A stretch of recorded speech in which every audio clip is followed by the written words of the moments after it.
Well, thank you so much, Pastor Jacob Wainaina, Boro Wainaina, and my friend Joe Jenga for being here this morning in Kenya and quite late here in California.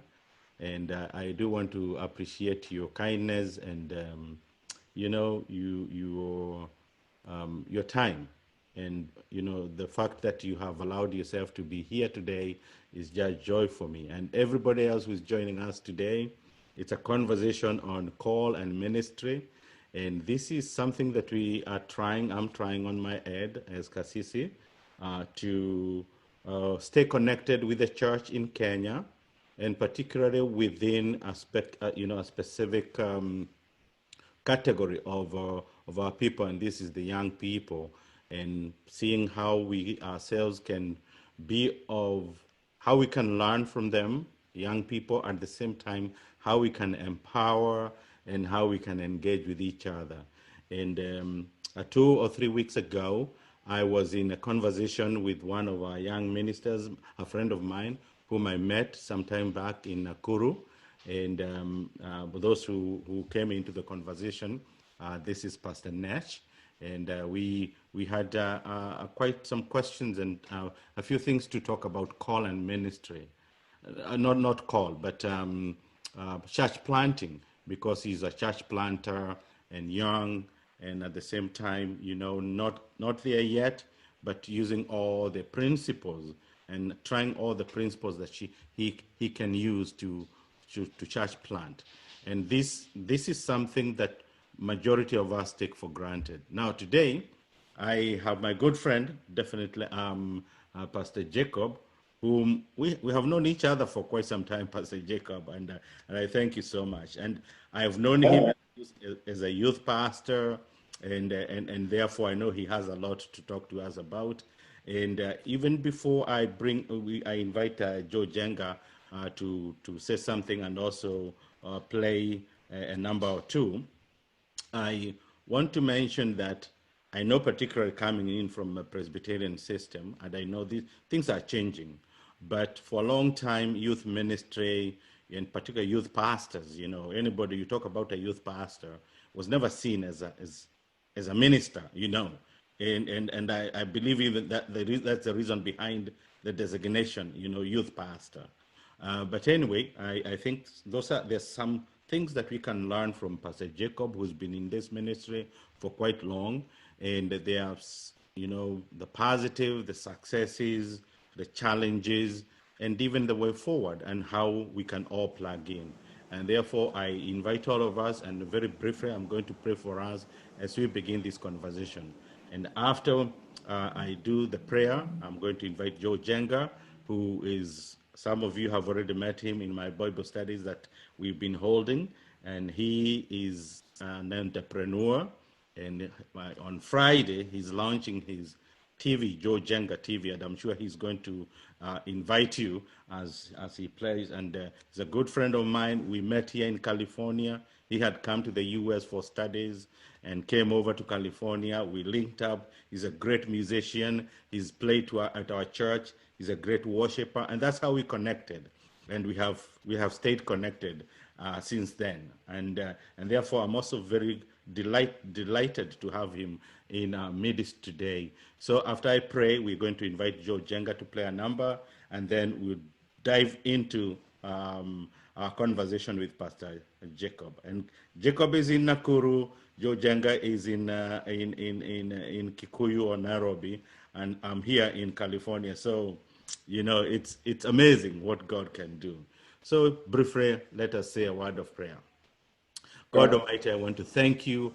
I want to bless you for who you are and what you continue doing in our lives, and even the opportunities that you're giving us on a daily basis. There are things that we could not have thought about, and here they are, that, we've held conversations, we've worked together with Pastor Jacob, and never thought in our mind that we could be having these conversations many thousands of miles apart, and even having Joe Jenga in our midst, and having him play and also leading us in worship. And we thank you for the Spirit of God, because you are everywhere. You are in this continent, you're in the continent of Africa, you are the God of the universe, and we just appreciate you. We give thanks to you, and we know that it will be a blessed moment. We pray for every person who will watch, who is watching now, who will come later, and that the conversation we're going to have will be a conversation that is enriching, a conversation that is going to transform lives, a conversation that is going to encourage many to embrace and even accept this ministry. And those who are struggling, thinking whether they would want to become youth pastors or whether they're not sure where they stand, that they can hear from one of us and they can learn from him and they can receive grace, mercy, and love. So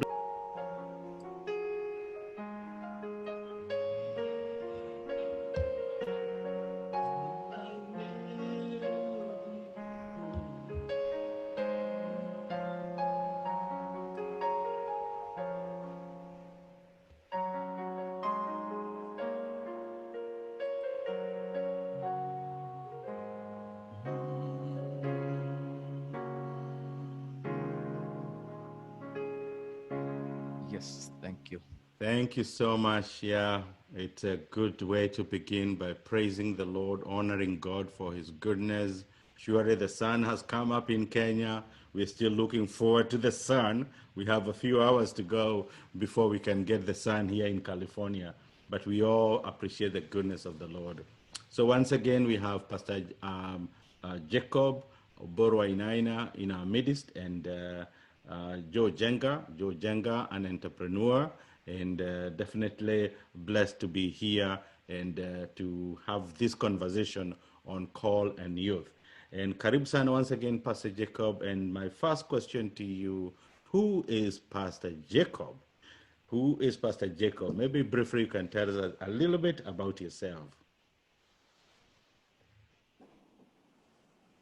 Thank you so much, Rev, and all the people who are watching and listening in. Jacob. Jacob Wainaina is forgiveness, first and foremost. I think that's where to start. Started my journey of faith back in 1998 when I made a commitment to follow Jesus Christ. Way before that, I come from a family of 8 children. I'm the second born. Hail from a place called Moiben in Kenya. That's in Uasin Gishu. That's where I was born and grew up, and later went to different places and took my studies in the University of Nairobi, did learn economics. While there, I got saved 2 years before I joined campus. So you say that university was a place that I grew spiritually, just came to know who I was, and wrestled a lot with issue of purpose. What am I here for? I think that was a theme of my salvation. When I got in, it was don't waste your life. And I think there's a book that John Piper has written. It's called Don't Waste Your Life. I think that really resonated in my mind a lot in that season. And all through campus, that's what went through. And right, so the journey that we'll be talking about really started around that time.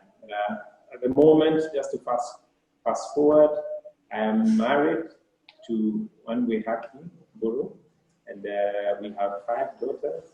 We are so grateful to God that He has been faithful over the years, that He has taken care of us. And I'm really grateful and thankful, especially for my wife, the support that she has offered to me through the years. I must acknowledge that it's been such an honor to serve with her alongside, and I thank God for every single moment that we've had in this journey. So I think that's what I would say, and I serve now as a pastor. I've served as a pastor in all those years, and I will be sharing more probably on that journey as we go on. Thank you, Rev. Well, thank you so much for that. I have known you for quite some time, and every time I think about you, I do know that I think you did mention to me that even though you trained as an economist, a lad economist, you never practiced. Did you practice at all? You never worked for any company, or you just Yes, finished campus? Uh-huh. yes, that's true, Rev. I didn't do. In fact, it was very interesting because even when I was on campus and we were supposed to go for internship, I didn't do that. And I think it was an orientation that I had that time and a conviction that I had at that particular point. And even after graduation, I didn't pursue any job. I didn't hunt for any work in that area. I totally got into church, and that's where I have been. Over years, certainly that has changed, and probably I'll be sharing that and just reflecting, looking back, what would I say would be, the benefits of what I did and probably the demerits. What would I advise? Wow. Okay. I'm So sorry about that. yeah, I was just going to say that at the in the introduction, Pastor Jacob says for the last 15 years, Jacob has worked in the church as a youth pastor, taught in the university, spoke to many parents on parenting teens, mentored many students across the country, continues to mentor and disciple many teens. He holds a Bachelor of Arts, Lad Economics from the University of Nairobi, and a Masters of Divinity from International Leadership in Nairobi. So, quite a very powerful CV there. But Jacob never worked, that's what, from his own testimony, he never worked as an economist. And my follow-up question to that, Pastor Jacob, and don't you worry about these systems. That's the way it is. They'll come up. Sometimes you'll have a very good, you'll have a very good cruise into the Zoom, or any other times, the Wi-Fi is going to let you down. Other time it will be the mic. Another time it will be your computer. Another time it will be the background noise. All these things, we are experiencing these things. So I don't let them get into my way, because there's something bigger than that. And Well, I think people are patient enough to know that even when we want a very good experience, sometimes these things do happen, and we're trusting God that He's not going to drop us down. But we're here. We patiently, and if we don't do it today, and I'm hoping we can complete it today, there's always tomorrow. So don't you worry about that. So my follow-up question to you, Pastor Jacob, was then, how did you choose your career as a youth pastor, and what motivated you? Having been trained as an economist, trained with other, young men and women at the University of Nairobi, people who were just finishing and going boom, boom, serving in those capacities. What led you to this career as a youth pastor, and what motivated you to it? I'm sorry. I may have missed out some words probably that you said before, but I've had something to do with what motivated you. I mean, having gone through university, trained as a land economist, and then not pursuing that. What is it really that moved me to, pursuing youth ministry? Is that correct? Yes, that's correct. Yeah. Thank you so much. I would want to start by saying that it was a journey, and it's a journey that probably just keeps unfolding in a different way as you move on. So as I say, one of the biggest questions at the point at which I received Christ was the question of purpose. Question of purpose, and I had grown up as a young person, even as I indicate in the book, and thank you for the compliment and thank you for talking about it. That I wanted to be a doctor, and I had worked so hard. I was brilliant in school. I had scored a good grade. I mean, in high school, I had an A minus, and I just missed a little to get to do medicine. But when I got saved, I realized that my life had a purpose, and it was more than what I would end up doing in this world.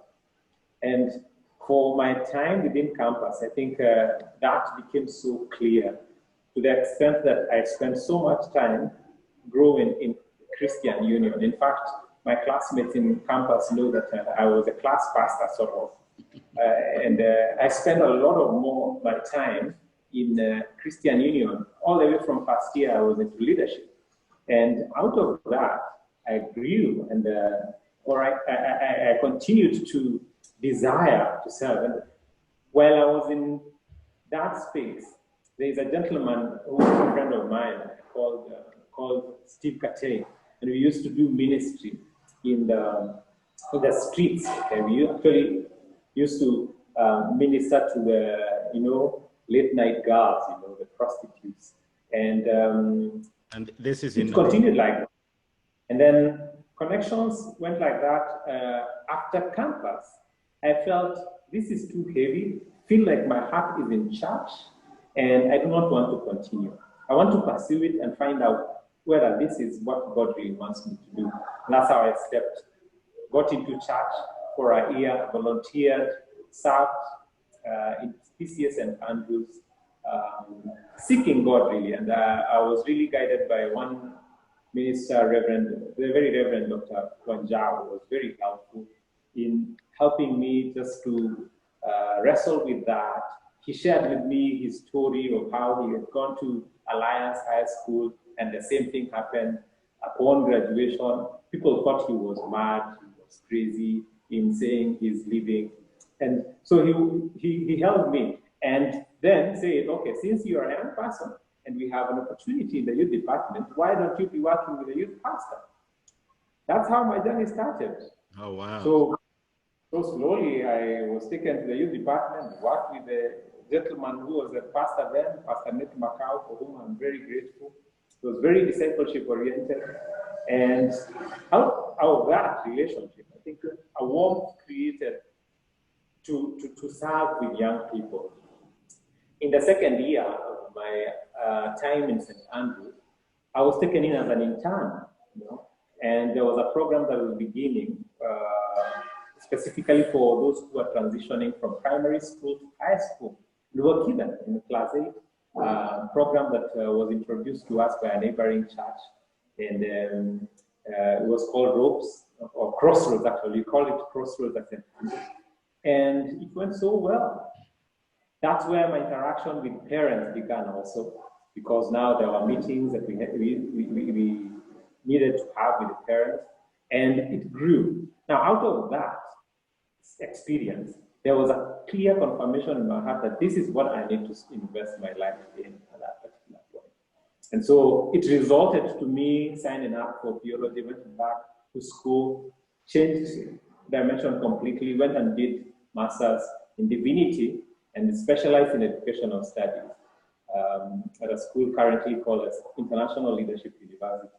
And upon graduation from there, it was clear, because I think everything now, even as I was studying, really rotated around the youth ministry. My heart was growing fonder and fonder in that aspect. So that even my thesis, my research, my final dissertation for master's was on, I evaluated teens ministry within the PCEA church. And I think the findings out of it is really what even pushed me more, because I realized there is a serious challenge, because the Sunday school structure is so huge in PCEA. There are many children, but as we go up, they go reducing. And I think all those things were a notion pushing me to realize that there is a huge thing that God is preparing me for in youth ministry. And I committed and said, Lord, I do not want to just do a thesis that I will shelve. And I would want to pursue these findings and implement them in the church that I have particularly gotten this data from. And so that's how eventually I ended up immediately after graduation. I didn't take too long before I moved from, St. Andrews to Loresh, where I would eventually meet him. I found Reverend Agola, one Reverend Agola there, and who was very dynamic minister, very supportive, gave me liberty. I started my assignment in PCA Loresho as a part-time. I was serving 3 days a week, and I was called a teams coordinator. Okay. And I think I'm indebted to that church for having had a vision, and I think they are the very first church to have a teams first, like I say. My scope wasn't the entire youth. I was just assigned to deal with teenagers. And I will tell you that there were about 12. And a church to have seen the need to engage somebody to work with 12 teenagers. I think for me at that particular point, that's back in 2009. Those were visionary people. And I had a very good time. The structure was so good. I think that is what has continued to, lift me and push me. And of course, I have had, as I stated earlier, a very supportive family and wife who all along has really said, I think you have something, or I think you have something. Despite the challenges that have been there, she has really nudged me and urged me to continue in this path to this level. You are the one who later would, when those teenagers outgrew teenagehood, I was asked, now, can you become the youth pastor at Loresh? And it's humbling. I was watching the other day, and you are the one who commissioned me as a youth pastor in that congregation.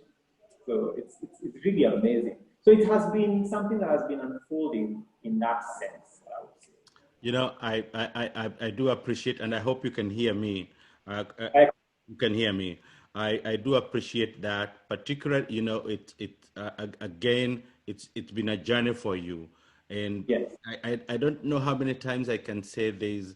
You impress me, and I also understand now where that comes from, because if you are in the hands of Dr. George Wajao, you are in the hands of the very best, the man who has mentored many, who has walked along, along this journey with many young people.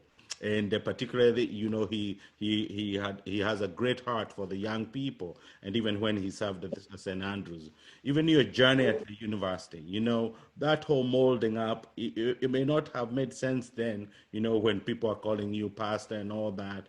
But yet, that in itself was also preparing you in a big way. And something else that I've heard that I think is very important is the intellectual capacity behind it, in that when you were doing your masters, you carried out a research and saw that there are numbers, of this group or category of youngsters, and this other number, and that helped you also. That, I believe, also helped you. And boy, having a wife who is believing in you. Sometimes there might be no money in a bank account, or sometimes the hassles and bustles of life, but having somebody to walk with you like your wife is such a blessing. And therefore, I want to ask you this question. Yes. In which ways would you say your calling as a youth pastor helped you become successful? And if you can name some of the successes that in that journey that you're narrating. Can you hear me? In that journey that you're narrating, and and how that has helped you even in hard times. Wow. I don't know. I've wrestled with that question, and I think there are many ways of looking at it, of how my journey in youth ministry has, what successes did I say I really brought in. The biggest, I think I would say, is learning to trust in God, learning to depend on Him, and learning to make steps even when they do not make sense. um, and living by faith. Uh, I somehow have over the years, the things that have happened is that we've moved from one place to another. And, one of the things that people don't understand is that, being a youth pastor in the PCA, people keep confusing it that you are employed by, the entire PCA, which is not the case. You're employed by a congregation, and when we felt that our time in Loresho was done, particularly, I think we felt that there was a calling, a nudging for us to move to a different place, and specifically to move out of the city where we felt there were more people who were dealing with the youth. It was a very drastic move. And that's where our faith was really tested. And I think this is where now, as you've mentioned about the support of a spouse really comes in. And they believe in you, and we uprooted. I mean, we had 2 children, and we said, we are going. And we headed to something that wasn't there, wasn't existing. We moved town, and, for the beginning month, for a whole month, we were putting up in someone's house. I mean, I've never seen such a courage from a spouse. That must have been faith. That has really stretched us. That there is something that has been built over the years in regards to leaping into something that is not clear, but you can see it. You can see it. Yeah. That is, for me, one of the things that I would say has been the greatest successes, and how that has shaped us is that somehow we've gotten ourselves to a place where we can wrestle with it. Sometimes when it's time to move, we wrestle with very many things, but it's given us the courage to take the next steps going forward. Of course, in terms of ministry, the success that I would say is that when I look back and see that the people that we started, by God's grace, enabled us to start serving in St. Andrews, today, quite a good number of them are very active in church. They are married and they are stable. We can see that they are continuing in their journey of faith. And even those that were in Loresho, now they are getting into that space also, beginning to get married. When I look back and see that, I think that cannot be paid for. It's so huge. And it gives me encouragement. It gives us encouragement to continue doing that. 5 years we came to Nakuru, and the opportunity that we've had also to interact. And of course, it has grown over the years. Yeah. Within Nakuru, I've served with 2 organizations. And one of the models that have grown over the last 5 or 6 years is being very deliberate on discipleship. And one of my wife's biggest gift is hospitality. And you said being deliberate in what? Discipleship. Okay. Mm-hmm. So that the aspect of numbers no longer, as you said, I think when you are having an engagement earlier on, you said numbers don't really mean much. Yeah. That has become and I can stop you right there, and I want you to continue, but I cannot overemphasize that point. For me, numbers, you should not, any success, whether it is the youth ministry, whether it's the church ministry, if you look at numbers, you get really frustrated. But if you know what it is that you need, for example, you've talked about discipleship, and that is exactly what is the motivating factor behind it, whether it is going to be 1 young people, and that is why I appreciate you talking about the 12, the 12 teenagers at Roresho, that a church can invest so much in a youth pastor to just, focus on to, and you can spend so many days in the ministry just for the 12. I'm sorry about that, but I really wanted to touch on that That is key. Numbers, the numbers should not be the thing that lead us into doing what we need to do. Yeah. So I think you see, so certainly one of the successes is that over time that has been sharpened to really narrow down to what is it that really matters. In ministry, at the end of the day, what is the role of a minister? What is the role of a youth minister? And I think that is, it cannot be attained unless one has been in the, in the throes, through and through, and it's been refined. So that today, as I look back, then I have a broader understanding, I have a better view of what it's all about. Of course, including the reading that I have continued to do over the years, and the support, and the mentorship that I have received, refining and saying, what is it really that matters in this journey of being a pastor? That's what I would say. It's the ultimate success is knowing what really should I be focusing. What is it that we should be aiming at? Thank you so much. In the interest of time, you have picked on some few things that I would have asked more questions, but progressively you are able to nail some of these things. And particularly because my second question, my other follow-up question was the key thing in ministry that it has driven you to feel, to work so hard, and what has been guiding your guiding principle in the youth ministry. But we'll leave that aside because you have touched into that, and I'm sure as we progress on, you're going to add on to that, to add more meat onto that. But I wanted to ask before we go for our break, and I hope Joe Jenga is still with us. I wanted to ask you this question.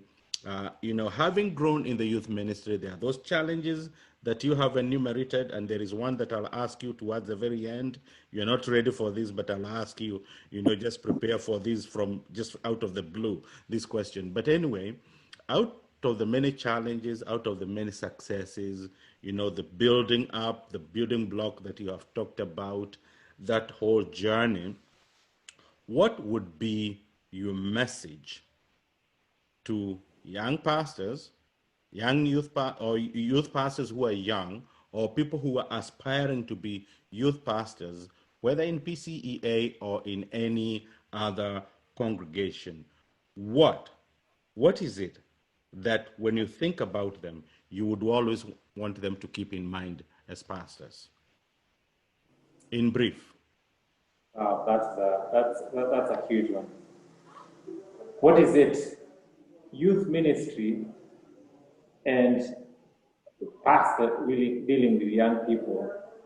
I think the biggest message is just to say the core message should be Christ. And just focusing on that in different ways. I think there is one of the things that has hit and I've learned over the years is the biggest challenge in youth ministry is one trying to be Jesus. A youth pastor trying to be Jesus as opposed to really pointing people to Jesus and making sure that people are seeking to know him and seeking to pursue him rather than to pursue programs, to pursue, interesting and entertainment. It's all should be centered at growing young people, growing families that recognize that Jesus is the solution. And I say this because over the years, by the grace of God, we realized that we cannot do youth ministry by ourselves. The very first opportunity I had at Loresho, I think was the best setting of how youth ministry should be done. Because when I got there, there was a teens ministry committee, okay, which involved people from different committees, which involves stakeholders from Women's Guild, involves people from Christian education, PCNF. It was a team even from youth department. And I was part of that team. And the pressure wasn't as much because it was something that brought us together to think about teens ministry in that sense. And I was there to apply and implement the things that were being talked about, being discussed and agreed by a whole team. Youth ministry crumbles and hits a dead end when it is centered on one person. And I think that's the sad thing, because more and more we are seeing that happen, where it is all about, you report to a congregation and everything about you is you. And the training is, the exposure is, yes, I will be the main person here and try to do everything. In a period of 1 year, maximum 2 years, go so much 3 years, you're burnt out, you have done everything that ought to have done, and you're gone. Well, yeah. Building teams in youth ministry is so huge. That's a very powerful message, and I hope whoever is listening or will come later, will share, will receive this wisdom. In that, first of all, the core thing is Christ, centered in Christ. Well, you can have all these nice programs, traveling to Mombasa, flying out to nice places and doing all those excursions that young people love doing, climbing mountains and all that. But those should be, that should not be the center of it. It should just help you bring people together. That's what I'm hearing, that the core thing here is the message of Jesus Christ. And beside that, having other people walking with you, along with you in this journey of life as a youth pastor, that it is not about you. And when you said that, because somebody did ask me not too long ago, why are you thinking of doing what you're doing online? People tend to think, oh, maybe there's a lot of money behind it. That is, but when you come to think about it, I told my wife, I'm going to invest myself into this. Okay? I am going to invest, I'm going to use my own money into doing this. I am going to buy the best equipment that I can have to help me do this. For what reason? So that I can have somebody like Pastor Jacob walking with me, so that I can learn from Pastor Jacob. Pastor Jacob can learn from me. Another young man will learn from me. I'll learn from them. And in this walk of faith together, beyond whatever we get, I think we'll go farther along, isn't it? Anybody who is listening here will know that you go further along when you have somebody holding your hand, when you have a group of people holding you accountable, than when you're doing it alone. Make your last point, and then we invite Joe Jenga to give us a number. And we have 2 or 3 more questions before we wrap it up. I think you've just said it. My last point is don't walk alone. And don't walk alone in this sense. There's a tendency to do ministry and then it just sucks you in, and the other aspects of life just don't exist. And especially what you have mentioned in regards to accountability. And accountability, even here, I think over the last few months, I have realized that I was really I've been sucked in by my work a lot, to the extent that I have neglected even my relationship with my wife, and that has not gone so well. It's brought in some challenges that, we cannot act like they did not exist. Yeah. And it's mainly because that was ignored. Relationship with friends became secondary, or there was no time created for that, so that it would be accountable on a consistent basis. And it's very easy for a young person to do that. But over time, then you realize that you've got to pay very heavily for that. So for a young person who is beginning to think, I'm getting in, please don't neglect family, don't neglect friends. Because they're the ones there to tell you, hey, you're getting off. You are missing the point. You are overdoing. That is wisdom. And as I said, if if there's anybody who has really talked about wisdom and getting that wisdom from scriptures, is Pastor Jacob. In his book, Wise Teens, Growing in Wisdom and Character, a walk through the Bible and how you can wrestle with these texts in gaining wisdom and learning. And already you're learning wisdom from Pastor Jacob. I appreciate you, my brother, and I thank you. Just stay there, don't go away. I want you to come back, and we have 3 or 4 questions before we wrap it up. And invite Joe, who is a young man, and I'm hoping that he's learning, and we are also going to learn more from him. Karibu sana, Joe. Give us a number as we move on. And thank you so much once again, Pastor Jacob. Thank you very much.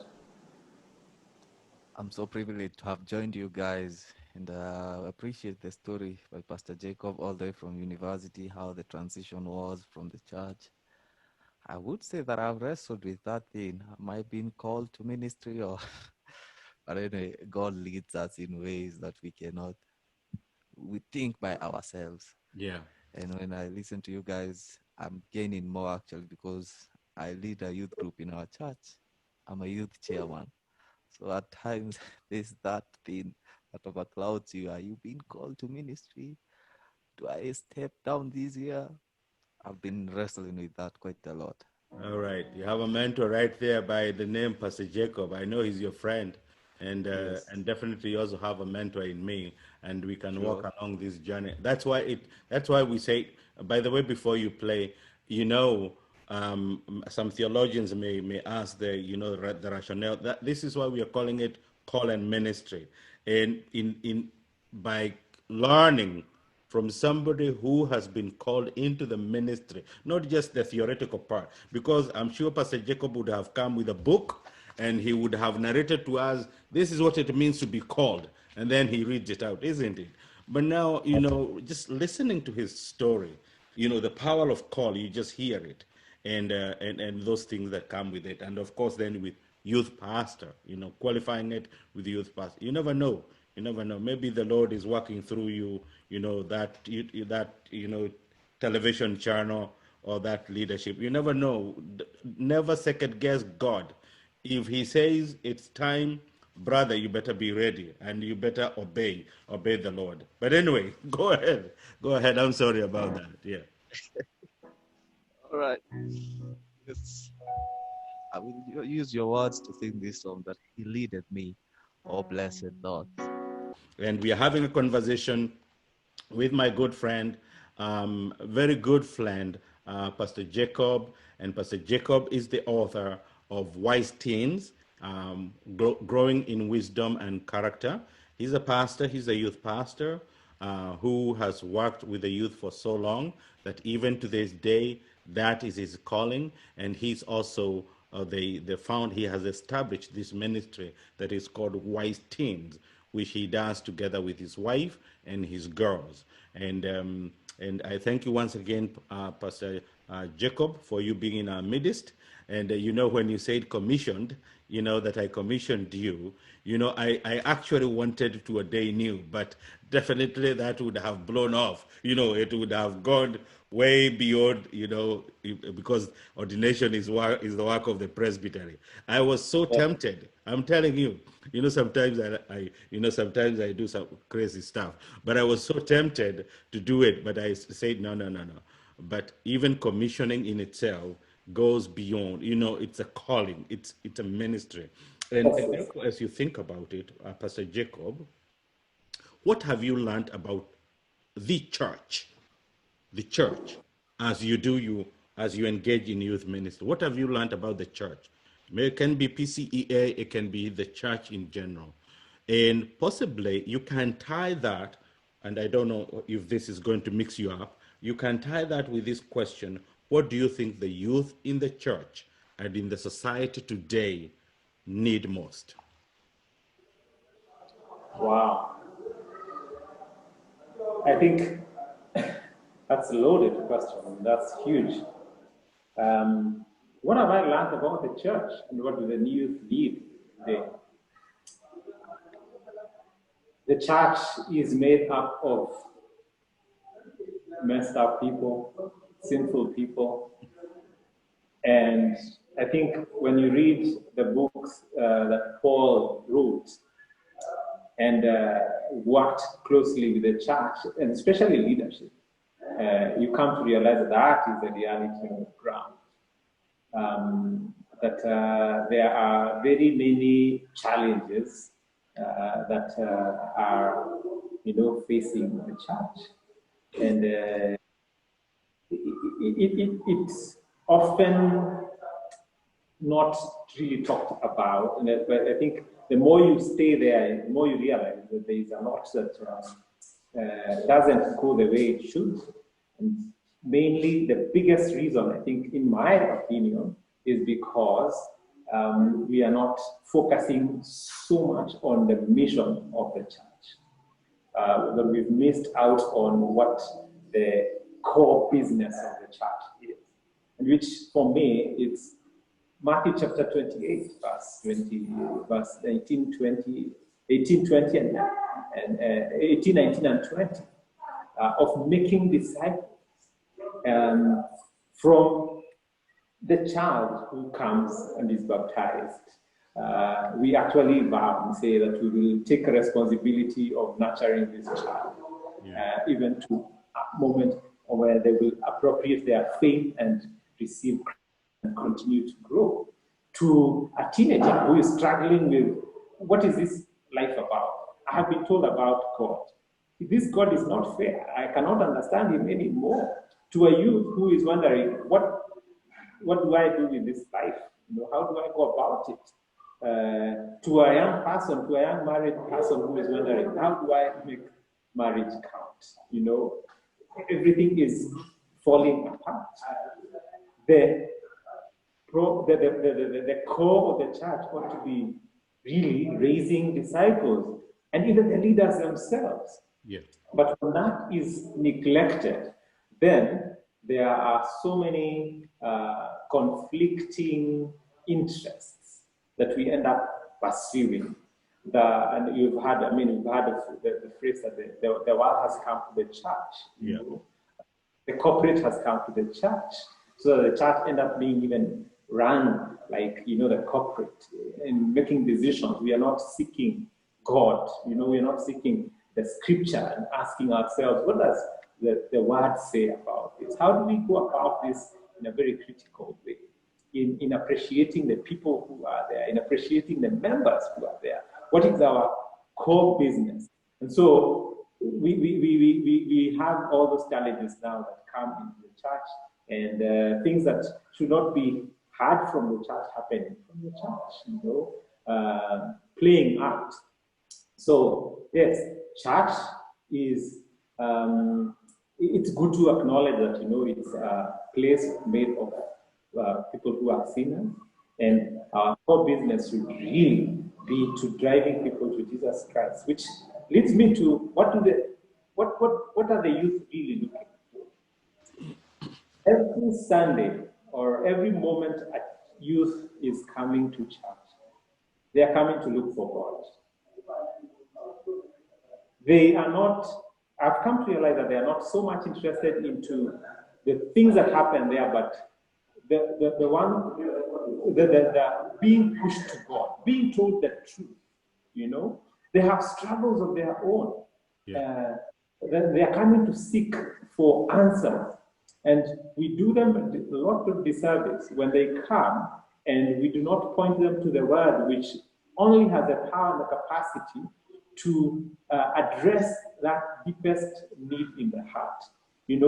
Answer the questions that may be so difficult going on in their lives. So when they come, and what we have, what I'm offering is entertainment. What I'm offering is, comedy, or what I'm offering is something that will look interesting to them. Yeah. In fact, I read an article some time ago about millennials. Why we millennials are running away from church is because God is no longer in church. Yeah. I come to be told I am sinning and I should stop or else I will die. But I will not hear that. I will come. I had a very nasty weekend. Friday, I know that I went out raving and there is some mess that I made. So I come very sorrowful on Sunday morning, expecting that somebody will tell me, stop sinning, or you will mess up more, or you know, sin brings death. But I will come and find a motivational, you know, sermon Yeah. that brings no Jesus at all. Youth are looking for Jesus. Youth are looking for the truth. The truth that Jesus said will set free. But unfortunately, that truth is less. Yeah. And there are many reasons why that is, but I think that's what I would say. Well, Say. well, thank you so much. You have pointed on some very important points, but I want to piggyback on one point. And as we are coming to a close here, and you know, I also teach, and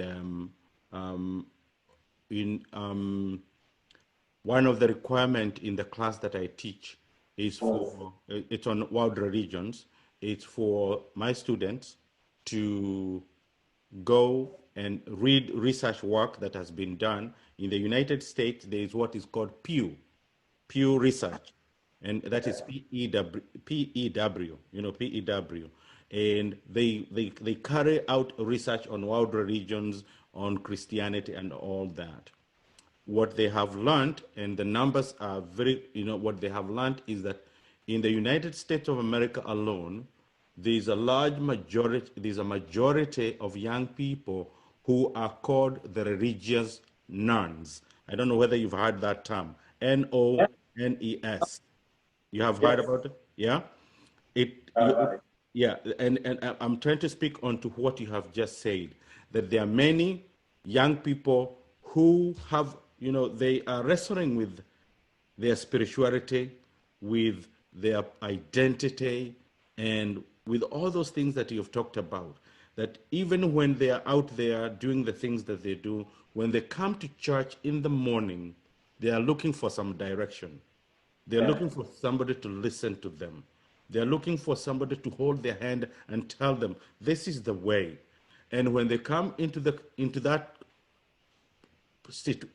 space, and one, nobody is holding their hand, or maybe yeah, condemnation. You know, the other thing is condemnation, because I yeah, remember, you know, when I was preparing for this interview, I was remembering my younger days and the condemnation that would come from the older generation, that, you know, every time youth, either we are doing this, we are doing that, you know, there's a lot of condemnation that goes on. So unless we learn from youth pastors like you and from the young people themselves, sometimes we miss out a lot in this regard. But there's one more point that you made to me that I think is very, very important, that the church needs to rethink its mission in a big way, because the mission of the church is not constructions of buildings. The mission of the, you know, coronavirus has clearly shown us that the space is no longer important. It is not the space that is important. It's something bigger than the space. And, you know, boy, billions, you know, in Kenya, billions of shillings have been spent in building structures that have not been used now for the last 7 months or so. And they're not going to be used in times to come. So the church needs to rethink mission, and youth pastors, I think, have a greater role to play.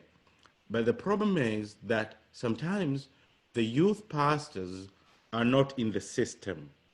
You know, they're not in the thinking system that builds, that helps, you know, promote that. I wanted to piggyback on that. I did not want to spend too much of your time because I have two more questions before we wrap it up. You look like you wanted to say something before I ask you the last two questions. yeah. I think you brought out something probably that I had not captured, but you said it well. So I think if you were to summarize in regard to what are the youth looking for, two things that only Christ can offer is love and truth. Okay, I think Truth. those are Truth. love, truth. Somebody who would love them as they are and walk with them, and then secondly, the truth. that sets free. Thank you. Thank you for that. Thank you so much, Pastor Jacob. Again, if you are joining us now or you join us later, I'm having a conversation with Pastor Jacob Wainaina, who is a youth pastor and the author of the book Wise Teens Growing in Wisdom and Character. He's a friend that I've known for many years. I know his successes, I know his struggles, and we have walked a journey together that has been awesome. And I thank you for the articulation of the issues that I feel are very important for us to understand and to wrestle with. Two questions. One of them is, I'll just throw it to you, that one, because you may have a sense where I'm going with that. What message would you like to share with our listeners and those who are watching? And definitely, what are you thankful about as a youth pastor? But the final question is one more question. Just first of all, wrestle with those ones, and then I'll throw to you the final question. What message do you have to our youth, to anybody who is watching and listening as a youth pastor, somebody who looking forward to something, and what are you thankful about as a youth pastor?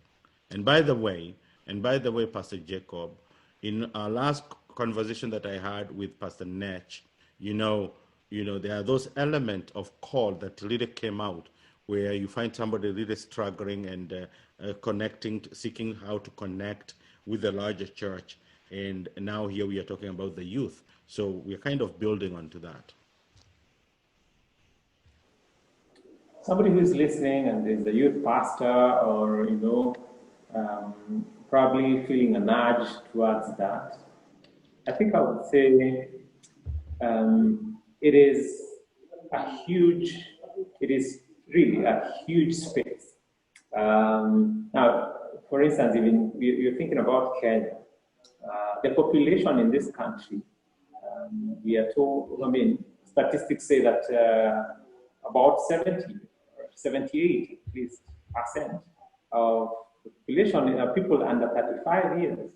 And those are the youth, the youth. The demographics are such that people, there's so much to be done among the young people. And who will do this? It's people who have impressions of God speaking to them and saying, would you be the one to go? Because the harvest is ripe. And the harvest is ripe just when, it really matters most. Because the young person who is wrestling with matters of faith, if they get somebody who would walk with them and they make a decision, think of the impact that it will make over the years. So somebody who is feeling, being prompted to pursue, and there are many ways. I think over the years I've come to realize that all of us are personal walk called. I think it's very important for us to clarify that. Because the moment we receive Christ, then we are called to Him. We are called to Him and we are called by Him to do His business. And whether I will be a pastor or a carpenter or a doctor or whoever I will be, I have a calling to make disciples. And this responsibility goes beyond those people who probably are being called to serve in the mainstream church or to serve in the church per se as full-timers. Yeah. Each of us is called. And I think that's the dimension that going forward, I am really praying for wisdom to father, so that every person feels the urgency of investing in young people, whether in their neighborhood, in their families, in the local church, in their community. As you say, the researches that have been done, that more and more young people are not going to church. So where are young people really? Yeah. They are not in the church. Yeah. They are out there. They are in our neighborhoods. They are in school. And so it requires a serious holistic approach where every person who is a believer and has struggles in their youth, or they feel like there's something they need to do it wherever you are. Go out and pursue that call. Thankful for.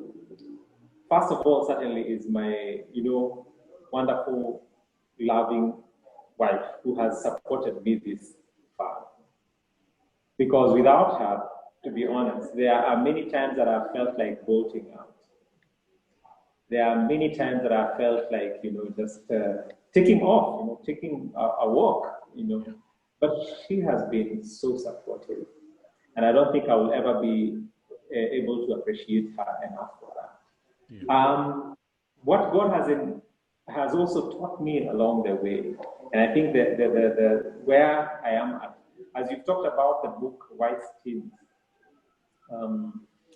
I have worked with the youth and the teenagers for the last 17 years now. And I feel, unfortunately, as you said, we are not in the main structure. The youth pastors are not yet, ingrained in the leadership per se, local church. Yeah. And that's a sad thing, to say the least. I feel that God is, urging me to move to a step further and say, and equip churches and help churches to think youth ministry in a broader sense, think ministry in a biblical sense, think youth ministry in a sense that everybody is on board, as opposed to waiting for one person who will come and offer all the solutions. How can we create an awareness in the local church where everybody is involved? Parents are in it, old people are in it, the youth themselves are active in it. There is a team that is doing youth ministry. I think that is going forward, that is the approach to ministry, which I see in the Bible now as the ones that I will be sharing out there, and seeking churches that would be willing for us to work out that and help them come out with that. I'll be glad to offer, assistance and consultancy in that area. Even as I reach out to youth and the teenagers across, you mentioned again that by God's grace, I've begun a program called Wise Teens Mentoring, and that is something that I'm thankful to God for having brought us this far, because He has enabled us to refine and see how it works. And it is something that we can do in this era of online working, ministry. That's what I'm doing. Currently, we have 20 teenagers that we're ministering within the country, and hoping to have more as we carry on. Going through that book, but more importantly, going past that book to really get into a mentorship that would last for 2 or 3 years. As they grapple, as the teenagers grapple with issues, we walk together and say, this is the truth. This is what you're feeling. This is the truth. This is the space that I would say that I am in, and I'm thankful for God's faithfulness and favor and grace have come this far. Yeah. I wish you the very best, Pastor Jacob, particularly, on that element of empowering others, of working with others who may not necessarily be in the systems that we have, and those who desire to, to work with young people. I wish you well. 17 years of ministry, a degree in theology, a degree in economics, working as a youth pastor for so long, having all those experiences, moving from one place to another, what other qualification does one need to, you don't have to put a big title behind it. You just need to see the wealth that you carry with you. And I wish you were my brother in that consultancy. And this brings me to my last question, which I had not prepared for you for, but I'm looking for a very honest, a very candid answer to this. And I want to phrase it by telling you a short story. When I became a minister, I was quite young. When I became a Presbyterian, when I was ordained as a minister, I was quite young. And I was sent into a very, very good parish. But at the time, pastors were getting very little money. Very, the paycheck, my brother, it was just something. So I remember at one point I went to the head office, and I'm speaking with the then finance officer. and I am young. I have a young family, and and the first thing he asked me whether I've come with a check from the parish so that I can get paid. And that, if for lack of good word, but it hit me so hard and so badly, and I just went ballistic with him. I hope he forgave me, many years, but the point that I'm bringing home is, where does the issue of money come in when you're discussing youth pastor and when you're employing a youth pastor? Are we supposed to talk about money? Where are the youth pastors supposed to get their day-to-day, how are they empowered in terms of financial stability? And for you, you could have chosen the path that you had trained in, a straight A student. That's not somebody who is pushing to get, to get these numbers. And then you get trained very well.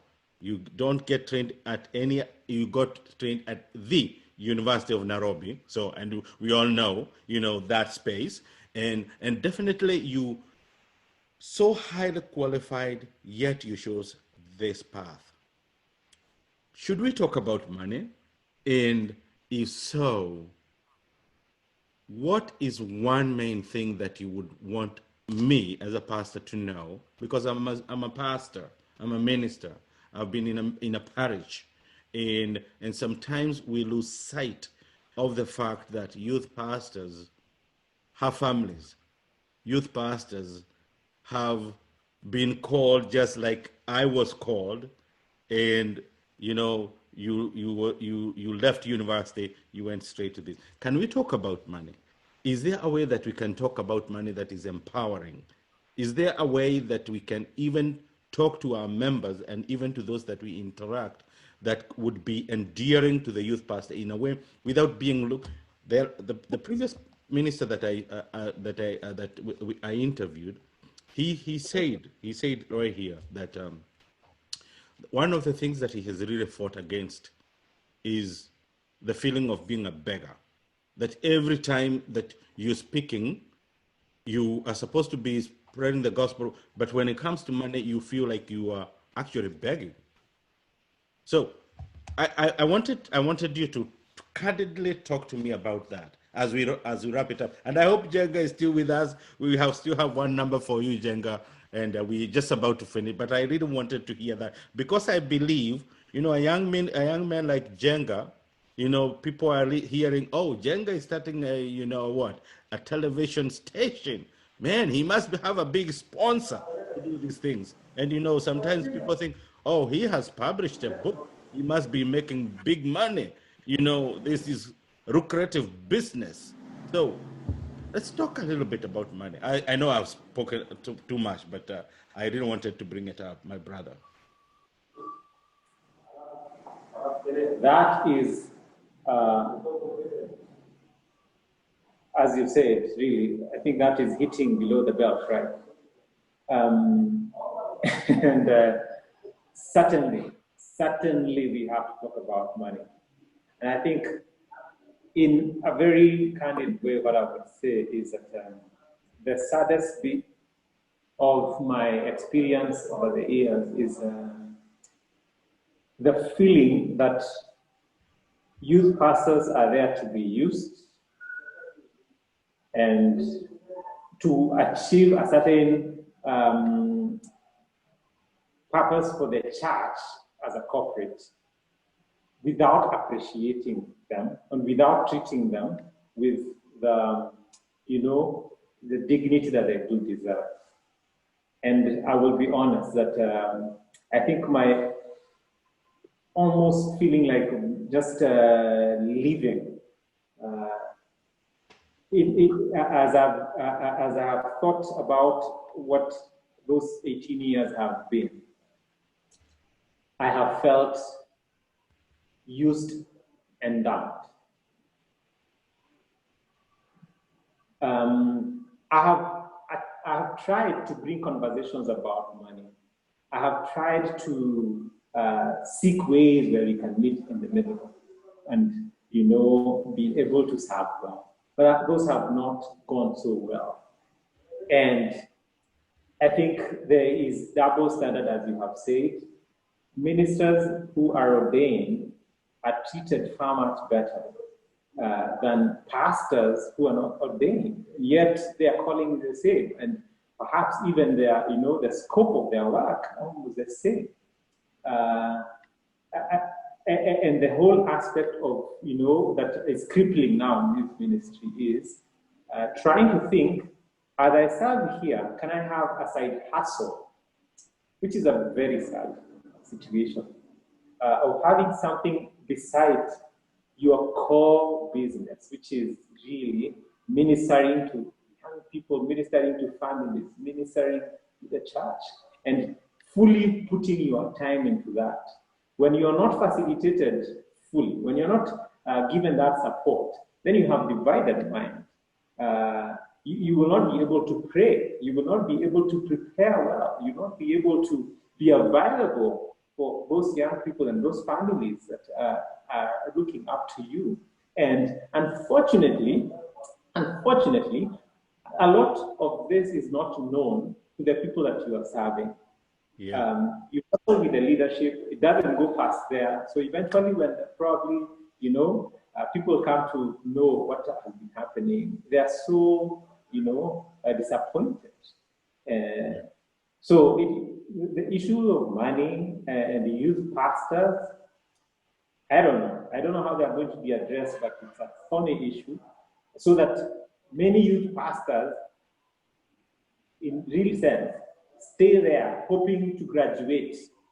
So it's a stepping stone. And that's why we do not have older youth pastors who would certainly be so resourceful out of the experience that they have cultivated over the years. Yeah.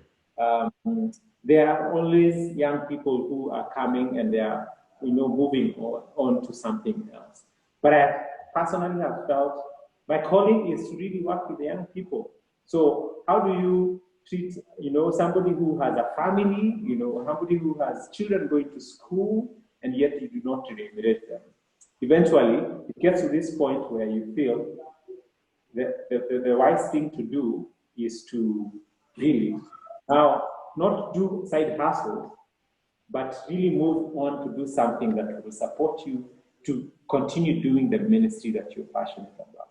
And I will say this, this particular point, right, that, for the first time, I have asked myself, is there anything wrong with me doing land economics and serving? And why not invest in the same while I continue serving? So that at least I'm able to fend for my family. Because if I go preaching and I go all out, serve the church, and yet my family is not seeing what I'm doing, and I'm not able to support them, I'm not able to put food on the table, I'm not supposed to, I'm not there for them, what will it amount in the end? Yeah, but in the interest of time, and I think that is a very important question, Pastor Jacob, that, what you're wrestling with, maybe I believe it's two webinars from this one. Yes. I have somebody who's going to talk to us about how do you fund your ministry? How do you how do you this question of money, because it will keep coming, pastors are struggling, individuals are struggling, and if they are not able to raise, they go calling these politicians, for harambes, and they have been, harambes have been misused right and left. But how do you fundraise in an honorable way, not just fundraising, but how do you fund your ministry? Is it the tent making way, as you're suggesting, where you allowed economics degree, you put it into effect, or can you go full-time ministry, but you have you have people who can support you? And this individual, I'm hoping that he can speak to us, candidly, in ways that individuals, even in Kenya, Kenya particularly, where you may say there's don't have a lot of money. Sometimes people tend to think that Western world, that people in the Western world, when they see mzungu, mzungu, when people see mzungu, they think money, mzungu with money. I was in a meeting this morning on mission work this morning with a group of missioners, American missioners, and when they were talking about their budget, they talked about budget. They said in their account they have $5,000 in their account, and these are people who go to Africa every year. So people tend to think that they have so much money in their bank account. No, it is a sacrifice. It's a sacrifice, and I can attest to this because I've interacted with many Americans who are traveling to they save, they put money aside, and they plan. In the next 5 years, I will go for mission work in Africa. I'm going to do ABCD. Very few of the wealthy will go to do mission work. So the point is that the same struggles that are here are the same struggles in Kenya, and therefore, if we can find a balance on how to raise this, because that has also been a big thing for me now as I'm thinking about it. How can we empower each other? Because I know you, my brother, I know other people, I know I have struggled with finances myself as a minister, and I know how difficult it is and how people sometimes look at you and they're like, well, kazi yako ni kunungunika saa yote. Haukujua ulikuwa unaitwa, kwani ukiingia kwa ministry haukuwa ukijua hiyo tabu itakuweko. We are long gone from those days when we were being reminded, that you are called, isn't it? That brother, you are called. And yet, the church is such a corporate. Billions and billions of money, are flowing in, yet they are not being used for what they're supposed to. But anyway, that is down the line. In the interest of time, I do want to thank you so much, Pastor. We will have more opportunities. I am trusting God. This has been an awesome experience. For those who may have joined us or who join us later, who watch this, I am having a conversation. I've been having a conversation with Pastor Jacob Wainaina, who is the author of Wise Teens, Growing in Wisdom and Character. And he is also the founding pastor or CEO, if you may, of what he calls Wise Teens, that definitely speaks more into what is in the book and that consultancy part you have had him talk about. And he's also a youth pastor. He has served for a long time, an economist, trained first as an economist, then as a theologian, and having served for 18 years as a youth pastor. And we have learned a lot from Pastor Boro from the time, almost now 1 hour, a few minutes over. Even though we started off with a Greek, the Lord has been faithful, and I thank God for the opportunity. And thank you so much, my brother. I'll reach out to you, and we'll continue with this conversation.